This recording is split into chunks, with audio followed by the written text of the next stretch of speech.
What's up, everyone? Welcome to our new place in Montana. For those of you who didn't know, we packed up about a month ago and moved to Montana, which is where I'm from, my wife's from. We are just moving back home. My wife just finished up school in Eugene, and I was already working for 6 or so years at that point, and so we wanted to be closer to family, especially with a 2.5-year-old.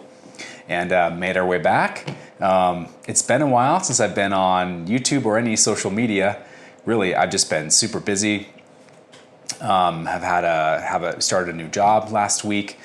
Basically, the first 3 weeks, my main goal was to make our new house as comfortable as possible. And so probably about 3 weeks I took about a month off before I started my new job. So the 3 weeks, before I started work, were like grinding, trying to get this place as comfortable as possible for my family, but also it makes me feel the most comfortable when my house is kind of like, feels mostly like our last place we were in. And then obviously, we can fine tune the rest. Hi, Bast. Hello, bud. Just try not to knock down the lights, okay? Anyways, so yeah, it definitely was a little bit of an adjustment for me, about 5 weeks, honestly, to really feel pretty good. You're okay, bud, just please try not to knock over the stuff, okay? Actually, what we're gonna do is we're gonna hold the camera, and I'm gonna try not to knock my microphone off like the first time I held you. Wanna say hi up here? Okay, I love you, bud, but I'm trying to make a video here. Yeah, so, man, there's just been a lot since last time. My website, by the way, guys, is still down, at least the checkout is, and that is intentional. I'm trying to get in a good position here where I can record a little bit more frequently, and I'm gonna really try to take the business to the next level. I'm not sure what exactly that means, but in my mind, that means in part being consistent with YouTube. And I think I did pretty well for about 4 or 5 months. And then I went to Mexico for my cousin's wedding, and then I had to start packing our house or our apartment in Eugene to come to Montana. So there was just like a lot going on, and I just feel like I didn't really have time. So yeah, here we are. I'm also, a big barrier for me to make videos is where I can do it in the desk space. I have a pretty big computer desk, but I have 2 monitors, keyboard, etc. And setting up the camera setup was always just quite a bit of friction for me to do it. I'm trying to figure out something where I can have stuff just like already set up. Hey, bud. So this is actually another desk. Actually, I got a sit-stand desk as my main desk, and then this is my regular desk, and so I bought some shelving, at least something for the background. Here is just a white shelf over here. I literally put this stuff out today. I put it up last night. As far as the setup goes, this is about as rough drafty as you can make it. Looks pretty nice though. This guy is a bit of a story. Very nice shelf. I got this, was it this week already? And it has LEDs in it. That's not why I bought it at all. But yeah, it actually looks really nice when the LEDs are on. And that's the kicker. It came with this control, which is typical, is what you adjust the brightness, you adjust the color. Has like a little bit of a motion sensor too. I believe that's what this is. Like when I'd come in the room, it would turn on. But anyways, I noticed like our internet was out or not working. That's where my modem and router is. It's up top there. And so I assumed, I don't know what I assumed. When you go into troubleshoot mode, I didn't really know I was wrong. I was making sure, I'm like, wow, did I plug in the Ethernet cable to the router, etc. After about 30 minutes of playing around, actually at the first I thought it was the plugin, which I had no reason to ever suspect why that would do anything to the modem router as long as they have sufficient power. But after further working in it, I then thought it was the LEDs, because apparently that can happen, which was also news to me. But after further troubleshooting, I ultimately found out our internet was still cut out when the LED strips were unplugged. Okay, this thing, I would turn the power off on the device while still plugged in, still no internet. But when I would disconnect the power from this guy, this RF remote, the internet would immediately come back on. And it's our 5 gigahertz band, which is apparently unusual. Yeah, this remote, well, it's either this or the power brick that this plugs into. I can't test it because I don't have another one, unfortunately. So I think this is the culprit, which is like a little bit of a bummer. The shelf was like 170 bucks. Obviously, you're not buying it for the remote. I just, the last thing I wanted to do after I spent a few hours putting the shelf together the following night was to now troubleshoot our internet because something was going on. I think this is the culprit. I just ordered a new one today, and it's still an RF one, radio frequency, so I don't know. I'm hoping it doesn't do that, or else I can just buy some separate LED lights and I can just put them on in there anyway. So that's why there's no lights in there. Otherwise, it looks pretty sweet. But I got some Dragon Ball Z, I got some Pokemon, I got some Illidan and Sylvanas down there, and some like glass little Pokeballs, which we've had for years. I just always think they're so cool. I don't open the shelf right now, but at some point, if you haven't seen them, I'll show them close on camera. This white shelf, the wood one, I just came in yesterday and I just grabbed all the Pokemon stuffed animals I have and shoved them up there, and a couple sealed products. There's only a couple card shops in town. And one of them, I happen to know the owner, and dude, it is such good vibes in there, man. Let me just say this. One of the things that I always find like a little tough is when you go to a counter, I'm there looking for graded cards, or cards that I can grade. And so, which I don't think that's that uncommon.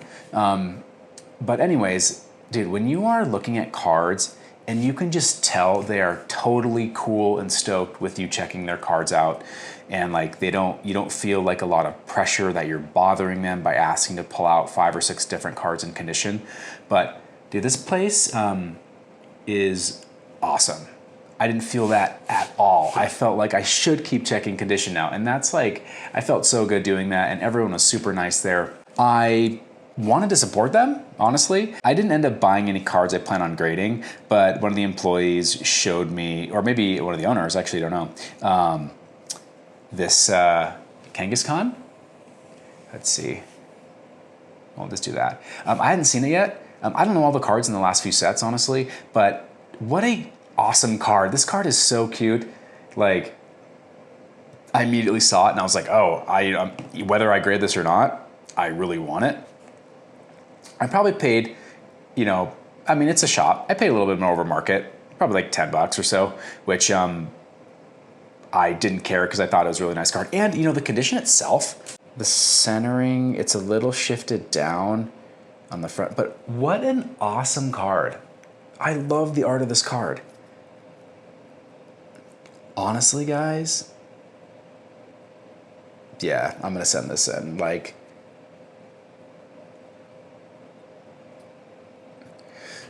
could get I mean, I'm not an expert at grading, that's for sure, but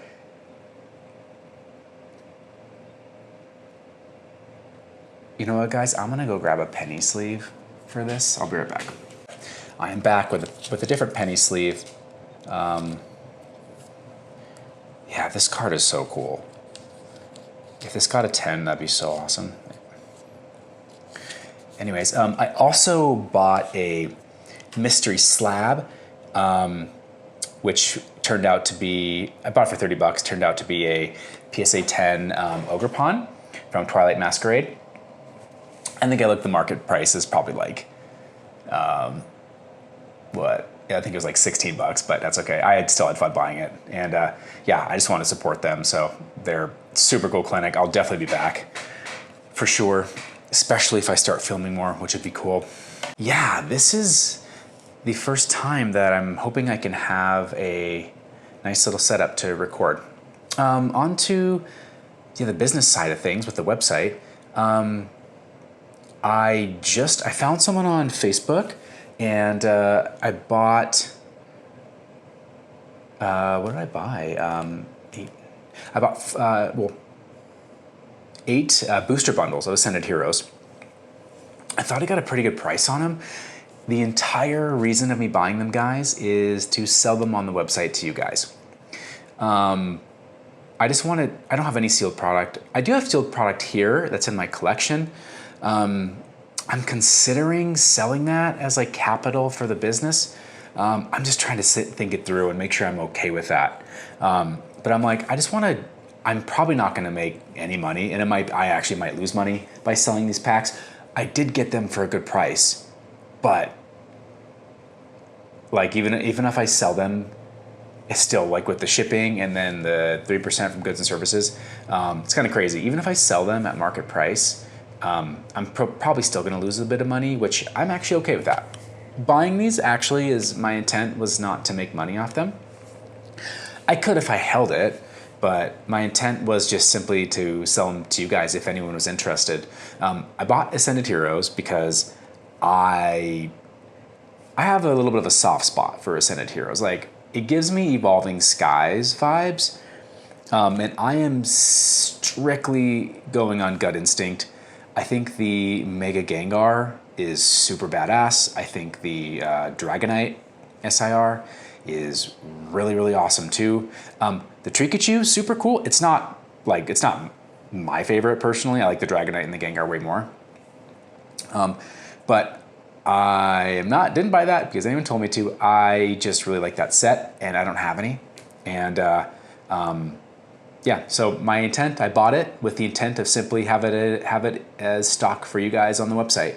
I'm considering, all my singles on there, they're just stock photos, and I know it's kind of tough to sell stock photos. I need to get a scanner, which I will probably end up doing at some point. Also, guys, I need to attend my first card show. Part of what's tough is, when I'm selling cards, I haven't spent enough time sourcing and buying. And so I'm having a bit of a disconnect with that. I kind of feel like if I'm selling cards, like, I'm not trying to get out of the hobby. I'm trying to stay in the hobby. I don't just want to sell everything I have that I've saved up for years. And then just have money because I want to rebuy. I want to support the business. So that's one of the reasons why I haven't put it up yet, is I'm really trying to just think it through. And what it ultimately comes down to is I think I need to spend a little bit more time sourcing or finding cards to buy. And that is partly why I bought this on Facebook. I'm like, you know what? Selling stuff isn't that hard. It is in a way, but I really need to get my rounds in of buying from people on the internet, other than eBay or TCG Player. So that is, Facebook market groups, that is just Facebook groups, that is online forums. I haven't bought anything from anyone online forums. I know some people have, and I know that's fairly common, but I just feel like I need to be a bit more proactive and searching for buying stuff. So this was kind of my first attempt at I just need to find something online I could buy. And I literally happened to see someone on Facebook selling the Ascended Heroes booster bundles, which I was already looking for. I almost pulled the trigger on TCG Player the day before for a pretty expensive, it was a case of booster bundles of Ascended Heroes of 25. It was like $2,000. And these are funds solely from cards that I've sold on the website, which would have been most of what I have that I'm willing at the moment, other than my personal checking account. So I'm like, no, that's too much right now. And if I sell them, I'm gonna be at a pretty big loss. And so I found a decent deal on Facebook. And so I feel like that's a good idea to offer them to you guys. But yeah, you know, I also, as I was mentioning, I need to really just go to I want to really go to a card show. I really want to get my feet wet. I want to dabble in that environment. I'm a bit nervous for it. I think a lot of people's nerves, and I tend to have a bit of social anxiety, so I'm not surprised at all. But one of the ways that makes me feel better is if I just do it. So that's kind of where my mindset is right now, is I need to just find a convention. And I'm not fearful for any in particular. It's just like the social aspect of it. And kind of the negotiating too. That can be a little bit intimidating sometimes, but so I'm hoping in the next, in the next 3 to 4 months, that I'll have, I know there's one in Bozeman, Montana, in October, I think. So at the very least, I'm gonna potentially try to attend that one. I don't know yet for sure. I kind of just need to figure that out and then register my table. And that's going to be maybe another video, and it'll be actually a question for you guys, is I need to figure out what to bring to my first card show. And maybe I'll even make a video on it. Although I haven't been to one, I'm considering just doing a bunch of research. I know there's a ton of information out there on what people found out at their first card show. And maybe I'll do maybe that'd be a good video idea, part 1 and 2. Part 1 is from my research, what I think I need at the card show, and part 2 is what I actually needed at the card show. That sounds like a good idea. Also, if you guys have any type of content you would like me to bring here on the channel, let me know. Always open for ideas. The more ideas I have for content, the easier it is for me to make them, honestly, even if they require a lot of research. Anything else I want to talk about? Not much, not really. I just wanted to, I've been planning on making a video over the past week, because now the house is ready. I'm feeling a bit more comfortable in my my place of living, in the town that is, and my house is, you know, getting fairly set up. I have this desk here. I got these shelves in. So I'm getting like closer to the time where I'm gonna start being a bit more active.